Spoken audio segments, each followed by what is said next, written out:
মানেই তো বাড়ি, তার মানেই তো প্রাণের মধ্যে প্রাণ। মিকিয়ে নেওয়া উঠোনখানি রোদ্দুরে টান টান। ধান কুটি খাই চারটে চড়ুই দোল মঞ্চের পাশে, পায়রাগুলো ঘুরে বেড়ায় ঘাসে। বেড়ালটা আড়মোড়া ভাঙছে, কুকুরটা কান খাড়া করে শুনছে। কথা বলছে কারা? পূবের সূর্য পশ্চিমে দেয় বাড়ি, দুপুর বেলার ঘুমের থেকে জেগে উঠছে বাড়ি। লাঠির ডগায় পুঁটলি বাঁধা অনেকটা পথ ঘুরে লোকটা যাচ্ছে দূরে থেকে দূরে। ওর চোখে কি এমনি একটা বাড়ির স্বপ্ন টানা? ওর মনেও কি গন্ধ ছড়ায় গোপন হাসনুহানা? ও বড় ডাকো, ওকে ডাকো। ওই যে লোকটা পার হয়ে যায় কাঁসাই নদীর সাঁকো। ভাবতে ভালো লেগেছিল এই ঘর, ওই শান্ত উঠোন, এই ক্ষেত, ওই মস্ত খামার, সবই আমার। এবং আমি ইচ্ছে হলেই পারি ইচ্ছে মতন জানলা দরজা খুলতে, ইচ্ছে মতন সাজিয়ে তুলতে শান্ত সুখী একান্ত ওই বাড়ি। ভাবতে ভালো লেগেছিল চেয়ার টেবিল, আলমারিতে সাজানো বই, ঘোমটা টানা নরম আলো, ফুলদানে ফুল, রঙের বাটি, আন্না জুড়ে কাপড় জামার সুবিন্যস্ত সমারোহ। সবই আমার। এবং আমি ইচ্ছে হলেই পারি দেয়ালে লাল হলুদ রঙের কাড়াকাড়ি মুছে ফেলতে সাদা শান্ত টানে। এই যে বাড়ি, এই তো আমার বাড়ি। ভাবতে ভালো লেগেছিল এই ঘর, ওই ঠান্ডা উঠোন, এই ক্ষেত, ওই মস্ত খাবার, আলমারিতে সাজানো বই, ফুলদানে ফুল, রঙের বাটি, টবের গোলাপ, নরম আলো, আলনা জুড়ে কাপড় জামার শৃঙ্খলিত সমারোহ। সবই আমার, সবই আমার। ভাবতে ভালো লেগেছিল কাউকে কিছু না জানিয়ে হঠাৎ কোথাও চলে যাবে, ফিরে এসে আবার যেন দেখতে পারি যে নদী বয় অন্ধকারে, তারই বুকের কাছে বাড়িটা ছায় দাঁড়িয়ে আছে। ওই যে বাড়ি, ওই তো আমার বাড়ি। নিতান্তই ক্লান্ত লোকটা, শুধু ছোট্ট একটা ঘরের কামাল। দক্ষিণের জানলা দিয়ে ধুধু অফুরন্ত মাঠ দেখবে, আর পশ্চিমের জানলা দিয়ে লাল সূর্য ডোবা সন্ধ্যার বাহার। নিতান্তই ক্লান্ত লোকটা, শুধু ছোট্ট একটা ঘরের কাঙাল। নিতান্তই শান্ত লোকটা, তাই মিষ্টি একটা মেয়ের কাঙাল, যে তাকে খুনসুটি করে প্রায় রাত জাগাবে। বলবে কোন দেশের লোক তুমি তা বোঝা শক্ত, কাল আনতে হবে আলতা এক শিশি। নিতান্তই শান্ত লোকটা, তাই মিষ্টি একটা মেয়ের কাঙাল। নিতান্তই ভ্রান্ত লোকটা, হার অল্প একটু সুখের কাঙাল। রৌদ্রে জলে উত্তাম হাওয়ায় ফের ঘুরেছে, বুঝলো না এখনো ইচ্ছার আগুনে খেয়ে জাল, একটু সুখে তৃপ্তি নেই কোনো।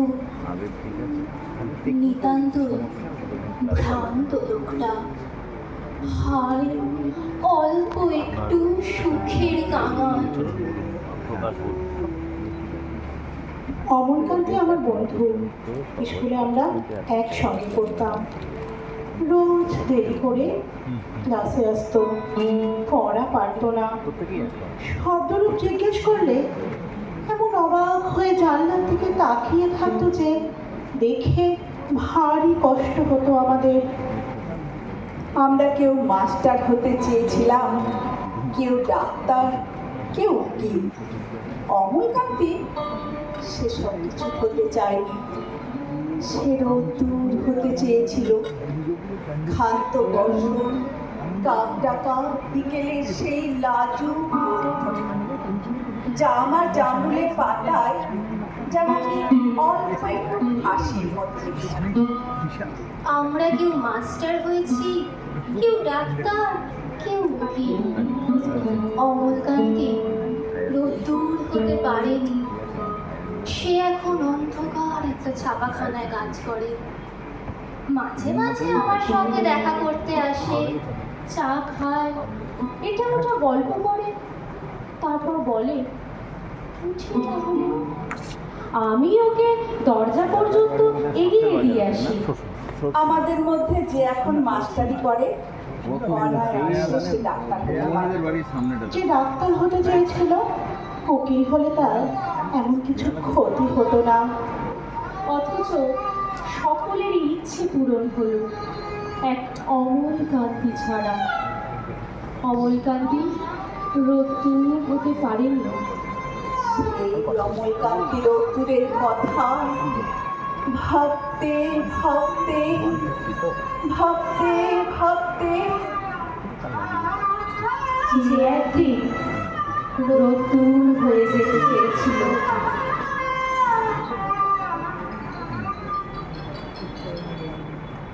মন্দির না মসজিদ না বিতর্কিত কাঠামো, এই ধুমধুমার তর্কের ভিতর থেকে কানা উঁচু পিতলের থালা বাজাতে বাজাতে বেরিয়ে এলো পেটে পিঠে এক হয়ে যাওয়া হাড় জিরজিরে দুটি লেংটি পড়া মানুষ।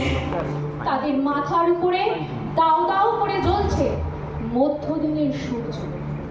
তবে পরপর কয়েকটা দিন যেহেতু বৃষ্টি হয়েছে, তাই তাদের পুটি ফাটা পায়ের তলায় আর্যাবর্তের ঘাস এখনো হলদে হয়ে যায়নি।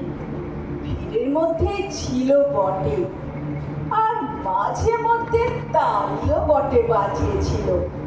তবে ধূর্তরস্ত জামা কাপড় পরা লোকগুলোর এই তর্কটা যে ঠিক কি নিয়ে, তার বিন্দু বিসর্গ তারা জানে না।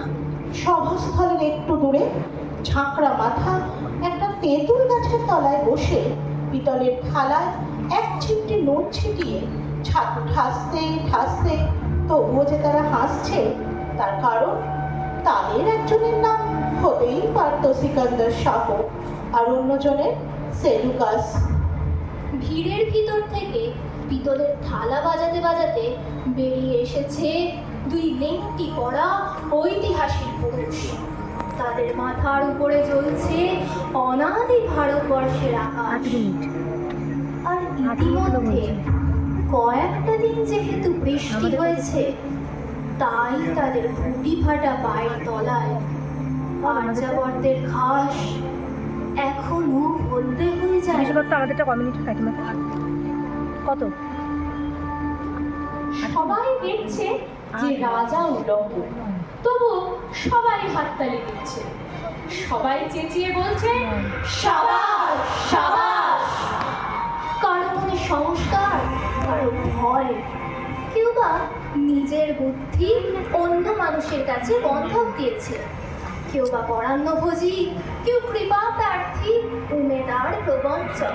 কেউ ভাবছে রাজবস্ত্র সত্যি অতীব সূক্ষ্ম, চোখে পড়ছে না যদিও তবু আছে, অন্তত থাকাটা কিছু অসম্ভব নয়। গল্পটা সবাই জানে, কিন্তু সেই গল্পের ভিতরে শুধুই প্রশস্তি বাক্য উচ্চারক কিছু আপাদমস্তক ভীতু বন্দিবাজ অথবা নির্বোধ স্থাবক ছিল না। একটি শিশুও ছিল, সত্যবাদী, সরল, সাহসী একটি শিশু। নেমেছে গল্পের রাজা বাস্তবের প্রকাশ্য রাস্তায়। আবার হাততালি উঠছে মুহুর্মুহু, জমে উঠছে স্তাবক বৃন্দের ভিড়। কিন্তু সেই শিশুটিকে আমি ভিড়ের ভিতরে আজ কোথাও দেখছি না। শিশুটি কোথায় গেল? কেউ কি কোথাও তাকে কোনো পাহাড়ের গোপন গুহায় লুকিয়ে রেখেছে? নাকি সে পাথর ঘাস মাটি নিয়ে খেলতে খেলতে ঘুমিয়ে পড়েছে কোনো দূর নির্জন নদীর ধারে কিংবা কোনো প্রান্তরের গাছের ছায়ায়? যাও, তাকে যেমন করেই হোক খুঁজে আনো।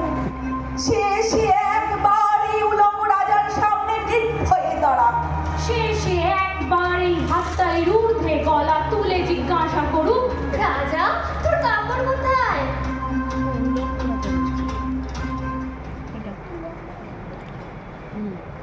দেশ দেখাচ্ছে অন্ধকারে।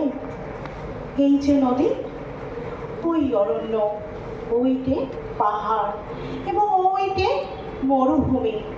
দেশ দেখাচ্ছ অন্ধকারের মধ্যে তুমি। বার করেছ নতুন খেলা। শহরগঞ্জ ক্ষেত খামারে ঘুমিয়ে আছে দেশটা যখন রাত্রিবেলা, খুলেছ মানচিত্রখানি। এইখানে ধান, চায়ের বাগান এবং দূরে ওইখানেতে কাপাস তুলো, কফি, মামা, দম লাগানো কলের মতো হাজার কথা শুনিয়ে যাচ্ছ। গুরু মশাই, অন্ধকারের মধ্যে তুমি দেশ দেখাচ্ছ। কিন্তু আমরা দেশ দেখি না অন্ধকারে। বিশ্ববিদ্যালয়ের থেকে চুপি চুপি পালিয়ে আসি জলের ধারে। ঘাসের পরে চিত হয়ে শুই, আকাশে নক্ষত্র গুনি, ছলার ছলার ঢেউয়ের টানা শব্দ শুনি। মাথার মধ্যে পাক খেয়ে যায় টুকরো টুকরো হাজার ছবি। উঠোন জুড়ে আলপনা, আলপথের পাশে হিজল গাছে সবুজ ফোঁটা। পন্নি পুকুর, মাঘ মণ্ডল, টিনের চালে হিমের ফোঁটা। একটু একটু বাতাস দিচ্ছে, বাতাস আনছে ফুলের গন্ধ। তার মানে তো আর কিছু নয়, ছেলেবেলার শিউলি গাছে এই আঁধারেও ফুলের দারুণ সমারোহ। গুরু মশাই, অন্ধকারে কে দেখবে মানচিত্রখানা? মাথার মধ্যে দৃশ্য নানা, স্মৃতির মধ্যে অজস্র ফুল। তার সুবাসেই দেশকে পাচ্ছে বুকের কাছে। তার সুবাসে দেশকে পাচ্ছি বুকের কাছে।